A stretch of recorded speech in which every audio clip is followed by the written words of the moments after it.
தலைவா வா தலைவா வா தலைவா வா தலைவா தலைவா நம்ம இந்தியன் டிஃபென்ஸ் மினிஸ்ட்ரி இன்னைக்கு ஒரு தரமான சம்பவத்தை செய்ய போகிறாங்க. வெறித்தனமான ஒரு 5000 கோடி டிஃபென்ஸ் பேக்கேஜுக்கு ஒப்புதல் தர்றாங்க. இதில் நம்ம இராணுவத்துக்கு தேவையான பயங்கரமான ஆயுதங்கள் எல்லாம் உள்ளே வருது. விஷயத்தை சிம்பிளாக டக்கராக சொல்கிறேன். என்னென்ன ஆயுதங்கள் வருதுன்னு. 600 ஹேமர் பிரசின் பாம்ப்ஸ் ஃப்ரான்ஸ் நாட்டு சாஃப்ரான் கூட சேர்ந்து நம்ம பெல் இந்தியாலேயே இதை தயாரிக்க போகிறாங்க. இதோட மதிப்பு மட்டுமே 2400 கோடி. அதாவது இந்த பாம்பை தூக்கி போட்டோம் அப்படின்னா கிரவுண்டுக்குள்ளே 6 மீட்டருக்குள்ளே போய் வெடிக்கும். நம்ம ஏர்ஃபோர்ஸோட ரஃபேல் தேஜாஸ் மின்கலங்கள் மற்றும் நேவியோட ரஃபேல் மெரைன் ஜெட்ஸுக்கு இதுதான் இனிமேல் மெயின் பவர்.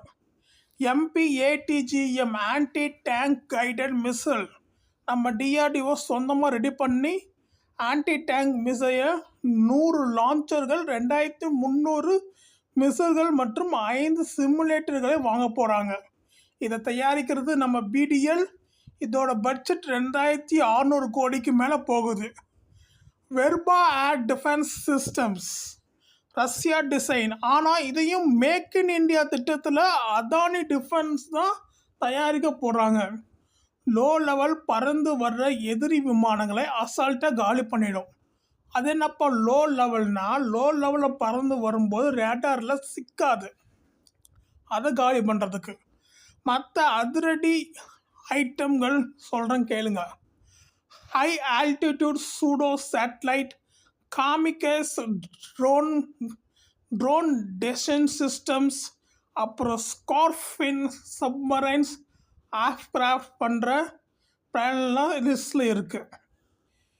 இன்றைக்கி நடக்க போகிற டிஃபென்ஸ் அக்வென்ஷன் கவுன்சிலில் மீட்டிங்கில் ரொம்ப முக்கியமானது என்னென்னா, புதுசாக பொறுப்பேற்றுக்கிட்ட நம்ம மிலிட்ரி லீடர்ஸ் எல்லாரும் ஒன்றா கலந்துக்கிற முதல் மீட்டிங் இதுதான். Chief of defence staff CDS general Anil Chauhan, army chief general Upendra Dwivedi, navy chief admiral Dinesh K Tripathi, air chief marshal AP Singh. நம்ம கவர்மெண்ட்டோட ஆத்ம நிர்பாரத் கனவுக்கு இது ஒரு பெரிய பூஸ்ட். வெளிநாட்டிலேருந்து இம்போர்ட் பண்ணுறதை குறைச்சிட்டு எல்லாத்தையும் இந்தியாவிலே செஞ்சு மாஸ் காட்ட போகிறாங்க இந்த ஆப்ரேஷனில். இந்த ஆப்ரேஷன் வேறு லெவலில் இருக்க போகுது. இந்த சரத்குமார் படத்தில் கவுண்ட் பண்ணி செந்தில்கிட்ட சொல்லுவான், இந்த காய்கறிலாம் கொண்டு போய் ஃப்ரிட்ஜில் வை. அவன் நிஜமாலுமே பாலத்து மேலே போய் வச்சுருவான். அது மாதிரி ஹேமர் நினச்சிடாதீங்க. இது ஃப்ரான்ஸ் நாட்டில் தயாரித்த ஹேமர் பாம்.